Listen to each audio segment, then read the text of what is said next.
미국에 리 스트로벨 목사님이라는 분이 있습니다. 이분은 철저한 무신론자였는데 회심을 하고 나중에 목사가 되었습니다. 이분이 쓴 책 중에 오늘 이 설교의 제목과 똑같은 기적인가 우연인가라는 그런 책이 있습니다. 그 책에 보면 이런 이야기가 나와요.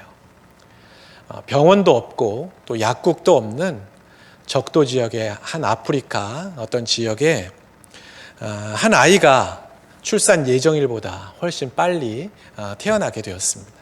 그런데 그만 이 아이의 엄마가 이 아이를 낳던 도중에 사망을 하게 됐고, 또 이 아이도 예정일보다 훨씬 일찍 태어났기 때문에 상태가 좋지 않아서 추위를 견디지 못해 목숨이 굉장히 위태로운 그런 상황에 처하게 됐습니다. 이 아이를 살릴 수 있는 방법은 보온병에 따뜻한 물을 받아서 그 온기로 이 아이의 체온을 유지해 주는 것, 그것 하나뿐이었습니다.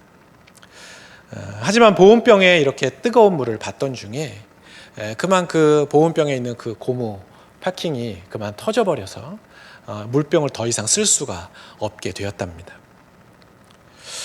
그 마을에 하나밖에 없는 보온병이 터지자 그곳에 의료 선교차 왔던 북아일랜드 출신의 로즈비어 박사가 그곳에 있는 고아원의 그 아이들에게 그 상황을 다 설명하면서 우리가 이 아이를 위해서 기도하자고, 같이 하나님 앞에 기도하자고 그렇게 이야기를 합니다.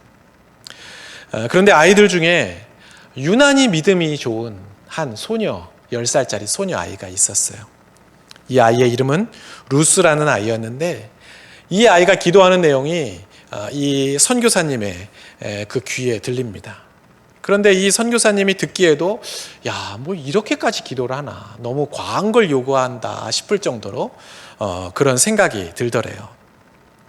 이 여자 소녀가 이렇게 기도를 합니다. 하나님, 우리한테 보온병을 꼭 보내주세요. 내일이면 너무 늦어서 아이가 죽을 거예요. 그러니까 오늘 오후에 꼭 보내주셔야 돼요. 그리고 보온병을 보내시는 김에 이 아이의 언니에게 줄 인형도 또 하나 좀 보내주세요. 그래서 하나님이 자기를 정말로 사랑하신다는 걸 알게 해주세요 라고 그렇게 기도를 하더랍니다. 이 로즈비어 박사가 그 10살짜리 소녀 루스의 기도를 듣고 조금 당황했어요. 우리가 듣기에도 이 아이가 하는 그 기도가 기도라기보다는 뭔가 하나님께 막 떼를 쓰는 것 같잖아요. 지금 당장 빨리 뭘 해달라고 하는 그 모습이 그렇게 들리잖아요. 로즈비어 박사는 그 아이의 기도를 이렇게 들으면서 솔직한 심정으로 아멘을 할 수가 없었다고 그렇게 이야기를 해요. 물론 하나님이 전능하신 분이라는 것을 믿고 자기도 알고 있지만, 하나님이 그렇게까지 하실까? 라는 그런 생각이 들었다는 거죠. 오늘 오후에 보온병이 도착한다는 거, 그 박사에게는, 그 사람에게는 믿을 수 없는, 그 선교사님에게는 믿을 수 없는 그런 이야기였던 것이죠. 게다가 이 보온병을 받으려면 소포가 와야 되는데, 그 지역에 지난 4년 동안 단 한 번도 소포라는 게 오지를 않았었대요. 그러니까 이 선교사님 입장에서는 더더군다나 말도 안 되는 그런 허황된 꿈이라고 생각했던 것이죠. 그 아이의 기도를 들으면서 복잡한 마음으로 이렇게 있는 그때에 저 멀리서 차 한 대가 이렇게 들어옵니다. 그러더니 어떤 큰 꾸러미 하나를 탁 내려놓고 차가 떠나는 거예요. 그래서 그 안에 뭐가 있는가 아이들과 같이 가서 그 꾸러미를 풀어보았더니 거기에는 아이들이 입을 수 있는 옷들이 있고 먹을 수 있는 음식들이 있고 또 아이들 그 의료용품, 붕대와 같은 그런 의료용품들이 있었대요. 그런데 이 선교사님이 너무나 놀란 것은 그 꾸러미 속에 새 보온병 하나가 있었다는 거예요. 로즈비어 박사는 그 보온병을 보자마자 눈물이 났다고 합니다. 자기는 하나님 앞에 이 아이를 살려달라고는 기도했지만 보온병을 보내달라고는 기도조차 하지 못했고, 또 그 10살짜리 소녀가 기도할 때 야, 저런 기도가 어떻게 이루어지겠어? 라고 의심까지도 했었는데, 정작 이렇게 그 10살짜리 그 어린아이의 기도를 하나님께서 들으시고 응답하셔서 지난 4년 동안 한 번도 오지 않았던 그 소포를 오늘 이렇게 받게 하시고 그 보온병까지도 얻게 하신 그것이 너무나 감격스럽고 자기의 믿음이 너무나 부끄러워서 눈물을 쏟아냈다는 거예요. 그런데 보온병을 본 10살짜리 소녀 루스가 이렇게 이야기를 하더래요. 하나님이 보온병만 보내주셨을 리가 없다고. 분명히 인형도 있을 거라고 하면서 그 꾸러미를 계속 찾더니 맨 밑에 바닥에서 정말 예쁜 인형 하나를 꺼내 들었습니다. 그리고는 이 루스가 이 인형을 어린아기의 그 언니에게 갖다 주겠다고 하면서 오늘 이 언니는 예수님이 정말 자기를 사랑한다는 걸 깨닫게 될 거라고 그렇게 신이 나서 그 인형을 들고 갔다는 거예요. 여러분은 이 이야기를 들으면서 새 보온병이 생긴 것, 그리고 예쁜 인형이 그 안에 같이 도착하게 된 것, 여러분 이것이 하나님의 역사라고 믿으세요? 아니면 살다 보면 그런 뜻밖의 신기한 그런 우연도 있지라고 그렇게 생각을 하세요? 실제로 이날 받은 이 소포는 이 로즈비어 박사, 이 선교사님이 섬기던 그 교회에서 5개월 전에 보내준 거라고 합니다. 그러니까 어떻게 생각해 보면 이 어린아이 10살짜리 소녀 루스가 기도하지 않았어도 언젠가는 그 지역에 도착할 그런 소포였던 것이죠. 하나님께서 이 지역의 어려운 사정을 알고 또 그 어린 생명이 위태로워진 것을 알고 미리 계획하셔서 5개월 전에 그 소포를 보내도록 한 것일 수도 있지만 또 한편으로는 많은 교회들이 그 선교 지역에 후원 물품을 보내는 것을 우리가 생각해 본다면 타이밍이 정말 신기할 뿐이지 그런 일쯤이야 있을 수 있지 않나 라는 생각을 할 수도 있을 거예요.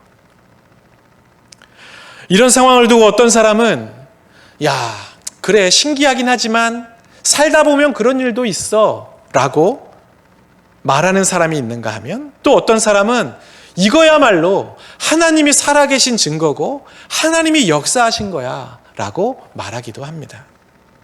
같은 사건이라도 그것을 어떻게 받아들이냐에 따라서 완전히 다른 판단을 우리는 하게 된다는 거예요.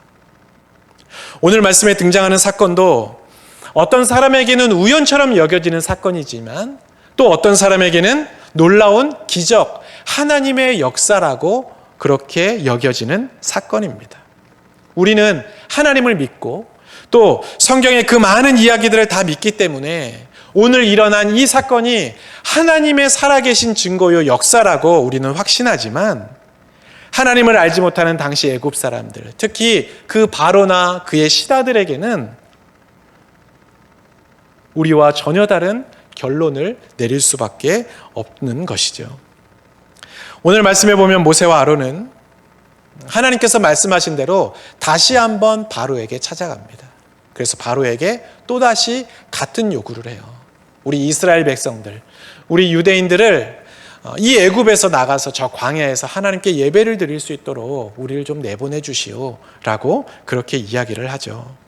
하지만 바로는 여전히 모세의 요구를 들어줄 생각조차 하지 않았습니다. 그러면서 한 가지 제안을 던져요.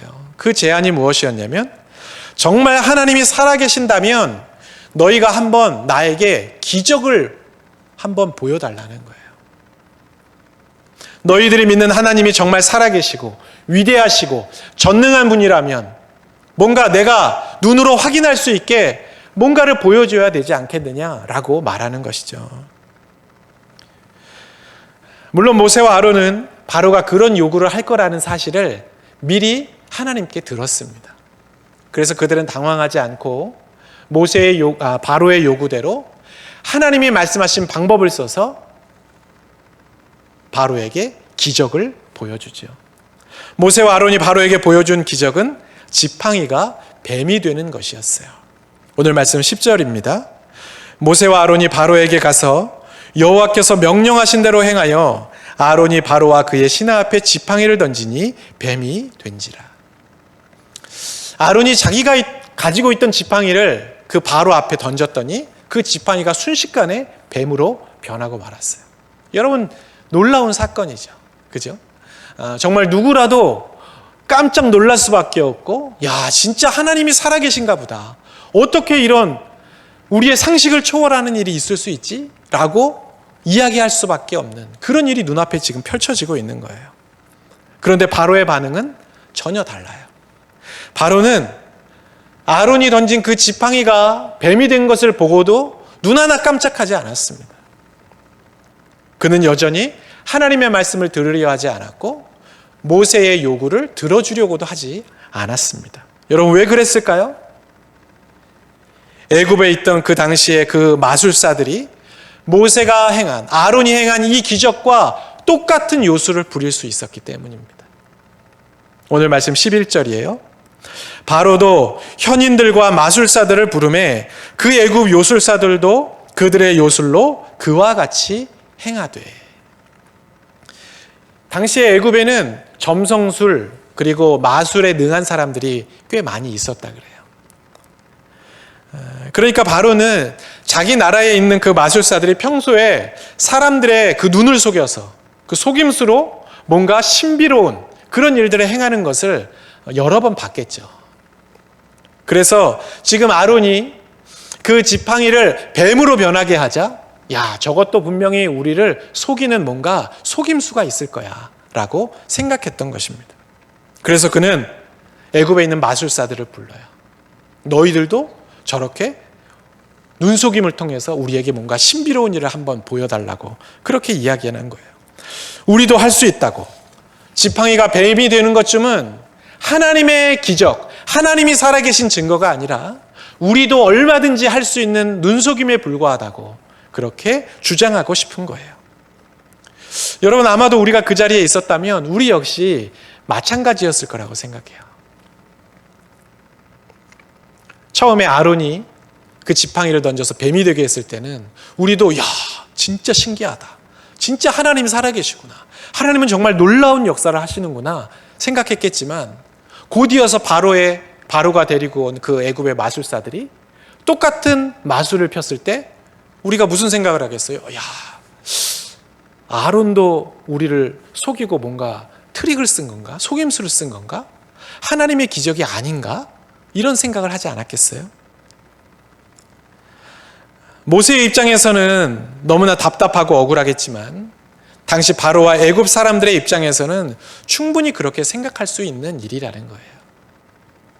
모세가 어떻게든 이스라엘 백성들을 데리고 이 애굽을 떠나려고 저 녀석이 지금 꼼수를 부리고 있다. 속임수를 쓰고 있다라고 판단할 수밖에 없는 거겠죠. 그러니 모세의 말을 믿지 않았던 바로의 반응은 어찌 보면 당연한 일이라고 할 수가 있어요. 그런데 이때 연이어서 놀라운 일이 벌어집니다. 오늘 말씀 12절이에요. 각 사람이 지팡이를 던짐에 뱀이 되었으나 아론의 지팡이가 그들의 지팡이를 삼키니라. 여러분, 무슨 얘기예요? 아론의 지팡이가 애굽의 마술사들의 그 지팡이를 삼켜버렸다는 거예요. 여러분, 너무 이상한 일이죠. 사실 뒤에 나오는 이 사건은 지팡이가 뱀이 된 사건보다 훨씬 더 중요한 사건이고 우리가 주목해야 할, 아주 의미 있게 여겨야 하는 그런 부분이라고 생각합니다. 아론의 지팡이도 뱀이 됐고 애굽의 요술사들의 지팡이도 뱀이 됐어요. 겉으로 보기에는 똑같은 사건이에요. 그러나 그 속에는 너무나 다른 의미가 담겨져 있어요. 아론의 뱀이 마술사들의 뱀을 삼킨 이 사건은 우리가 결코 가볍게 넘길 만한 그런 일이 아니라는 겁니다. 겉으로 보기에는 같은 사건처럼 보이지만 분명한 것은 마술사들의 그 지팡이보다 아론의 지팡이가 훨씬 더 능력이 있고 강하다는 것을 이 사건이 보여주고 있는 거예요. 그리고 더 나아가서 아론을 통해 역사하신 하나님의 능력이 바로 그리고 애굽의 그 마술사들의 능력보다 훨씬 뛰어나고 강하다는 것을 보여주는 증거라고 할 수 있는 것이죠. 그리고 거기에서 더 나아가서 모세와 아론을 통해 역사하시는 그 하나님께서 바로와 마술사들의 그 모든 방해를 물리치시고 마침내 승리하게 될 것이라는 그런 너무나 중요한 암시가 그 사건 안에 담겨 있는 것입니다. 문제는 이 사실이 믿어지고 깨달아지냐는 거예요. 오늘 본문을 잘 살펴보면 바로와 그의 신하들은 하나님이 역사하셨다는 그 사실을 믿지 않았어요.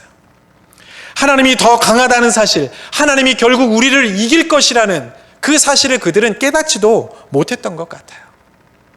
바로는 모세를 통해 나타난 하나님의 기적과 역사를 인정하지 않았어요. 지팡이가 뱀이 되는 것을 보았지만 그게 하나님의 역사라고 결코 인정하지 않았어요. 아론의 지팡이가 그 마술사들의 지팡이를 삼켰지만 그것이 무엇을 의미하는지 깨닫지도 못했어요. 그래서 그는 여전히 모세의 요구를 거절하고 있습니다.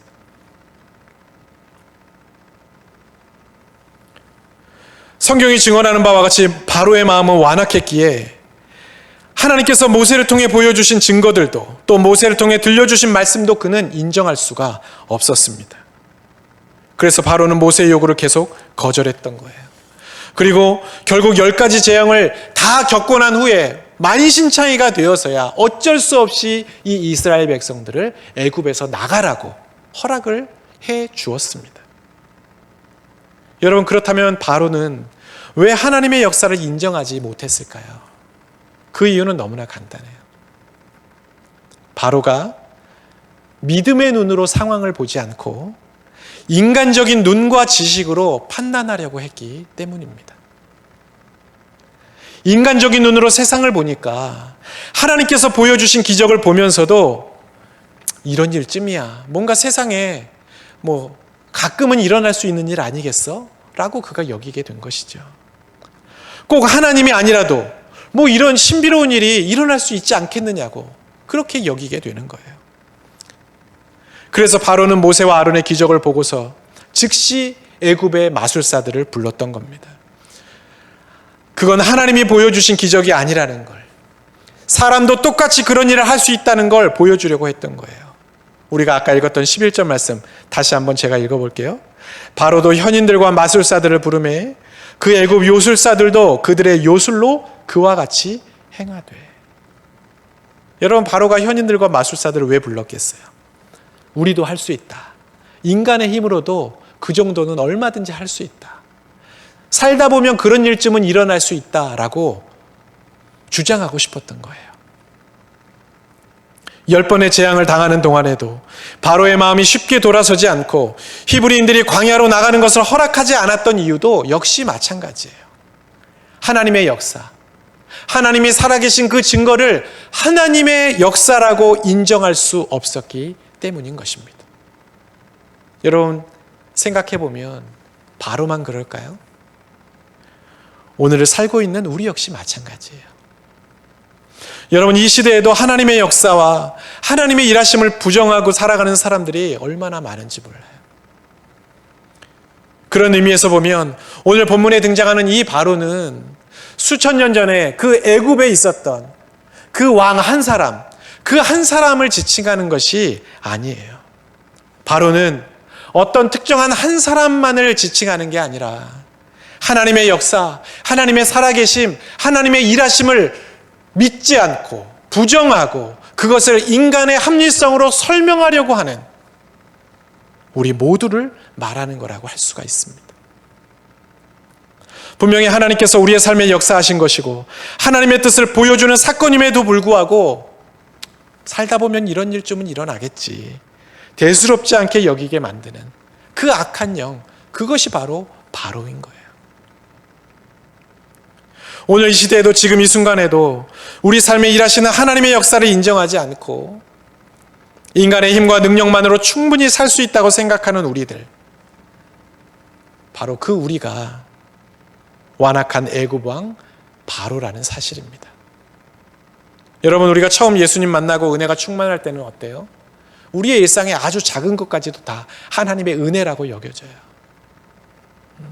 모든 게 다 하나님이 내게 주신 은혜요, 기적이라고 여겨질 때가 있습니다. 그런데 시간이 지나면 어때요? 별다른 감흥이 없어져요. 누구에게나 일어날 수 있는 일로 여겨지고 때로는 우연한 일로 여겨지고 믿는 사람들 중에도 야, 너 운이 참 좋았다 라고 말하는 사람들이 굉장히 많아요. 정말 신비롭고 드라마틱한 일이 일어나지 않는 한 그저 우리가 살아가는 일상에서 겪게 되는 그 여러 가지 일들을 우리는 대수롭지 않게 여기고 살아가게 된다는 거예요. 이것이 오늘날 우리에게 역사하는 바로의 영입니다. 우리의 일상에서 일어나는 모든 일을 기적으로 여기라는 말이 아니에요. 우연도 일어날 수 있고요. 기적도 우연이 아닌 그냥 지극히 평범한 일도 우리 주변에는 너무나 많이 있어요. 우리가 살면서 경험하게 되는 그 셀 수 없이 많은 일들을 일일이 다 이건 기적, 이거는 우연, 이거는 그냥 평범한 일, 일일이 다 구분하는 건 사실 불가능한 일이겠죠. 게다가 아무리 기적과 같은 일이 일어나도 우리 안에 살아 역사하시고 또 우리의 생사화복을 주관하시는 분이 하나님이라는 것을 우리가 인정하지 않는다면 그 모든 일이 우연이 되고 신기한 일로 치부되고 말 거예요. 반면에 하나님이 살아계신다는 것, 여전히 우리와 함께 하시고 우리의 삶을 인도하시고 이끄신다는 것을 믿고 인정한다면 너무나 평범하고 아무 일 아닌 것 같은 일상도 하나님의 역사요, 은혜로 고백될 것입니다. 중요한 건 우리가 어떤 믿음, 어떤 시선으로 세상을 바라보고 있는가 하는 것이에요.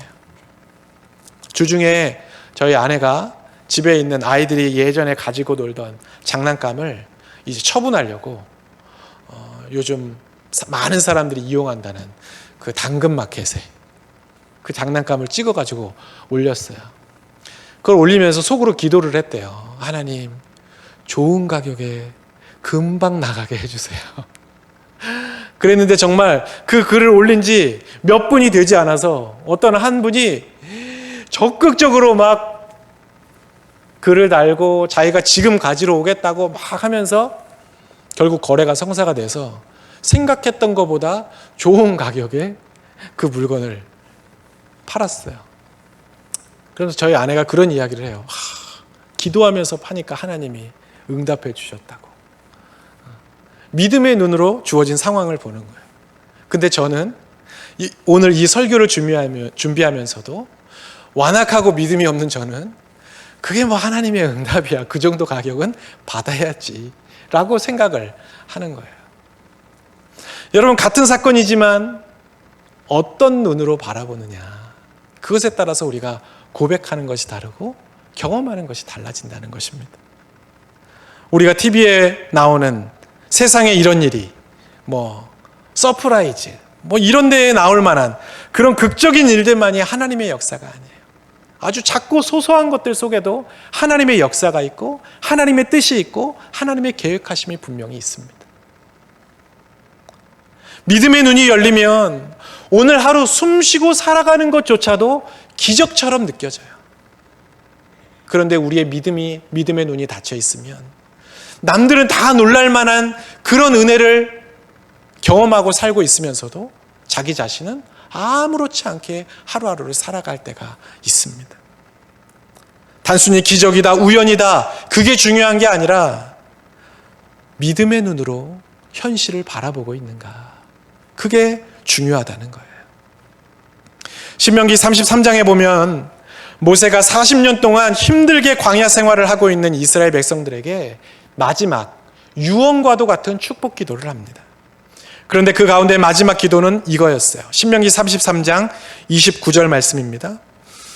이스라엘이여, 너는 행복한 사람이로다. 여호와의 구원을 너같이 얻은 백성이 누구냐? 그는 너를 돕는 방패시요 내 영광의 칼이시로다. 내 대적이 내게 복종하리니 내가 그들의 높은 곳을 밟으리로다. 여러분, 모세는 광야에서 40년 동안 힘들게 생활했던 그 이스라엘 백성들을 향해서 너희는 행복한 사람이야 라고 말하고 있어요. 애굽에서 그렇게 심한 종살이를 했고 겨우 애굽에서 나와서 광야에 왔더니 그 광야에서 40년 동안 떠돌이 생활을 했던 그 이스라엘 백성들, 여러분, 그 사람들이 행복할 이유가 뭐가 있겠어요? 그죠? 하지만 모세는 그 이스라엘 백성들에게 너희는 행복한 사람이라고, 너희들처럼 구원의 은혜를 받은 사람들이 없다고 그렇게 이야기합니다. 모세가 왜 그런 말을 할 수 있었을까요? 모세는 주어진 현실을 믿음의 눈으로 보는 사람이었기 때문이에요. 믿음의 눈으로 바라보면 고생스러운 삶, 힘들고 어려운 삶 속에서도 우리를 위해 일하시는 하나님을 우리는 볼 수 있어요. 우리의 도움이 되시고 때를 따라 돕는 은혜를 허락하시는 그 주님의 손길을 믿음의 눈이 열리면 깨달을 수 있고 그 은혜에 감사할 수 있게 된다는 겁니다. 그리고 그것이 깨달아지면 우리의 삶에 늘 함께 하시는 주님을 우리는 일상에서 찬양하며 살 수 있게 돼요. 삶이 힘들고 어려운 일들이 있고 신앙적으로 내가 뭔가 무료하고 답답해지면 사람들은 누구나 하나님의 기적을 바라게 돼요. 그런 신비로운 일들, 뭔가 말로 다 설명할 수 없는 어떤 그런 놀라운 일들을 경험하면서 그것을 통해 신앙을 회복하기를 많은 사람들이 바라고 기대하게 돼요.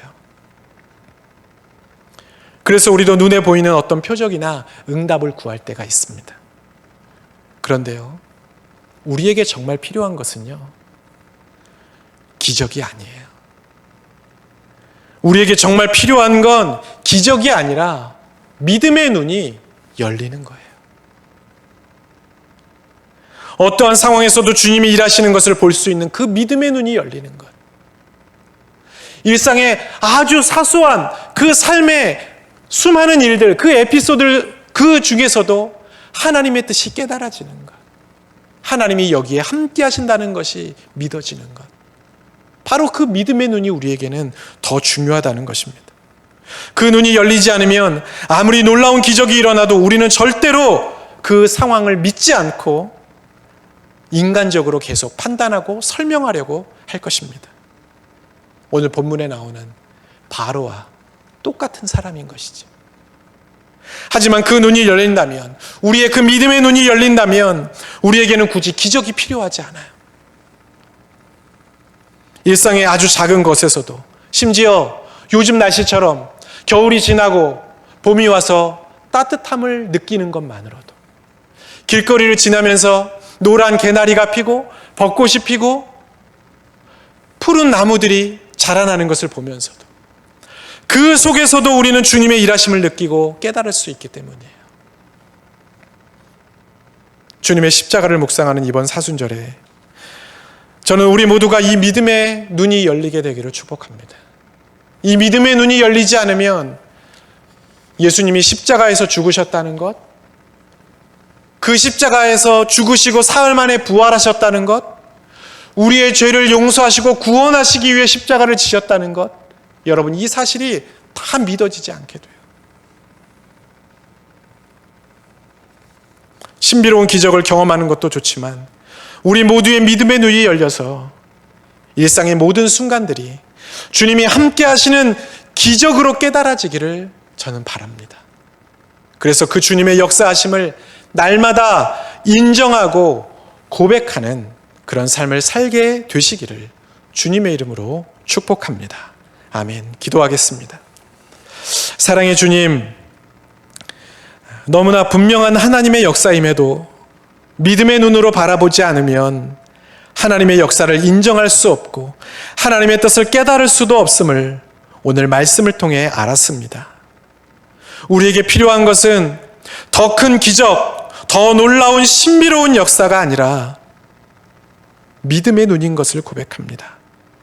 믿음의 눈이 열리지 않으면 우리 또한 바로와 같은 어리석은 판단을 할 수밖에 없고 하나님의 일하심을 결코 인정하지 않게 될 것입니다.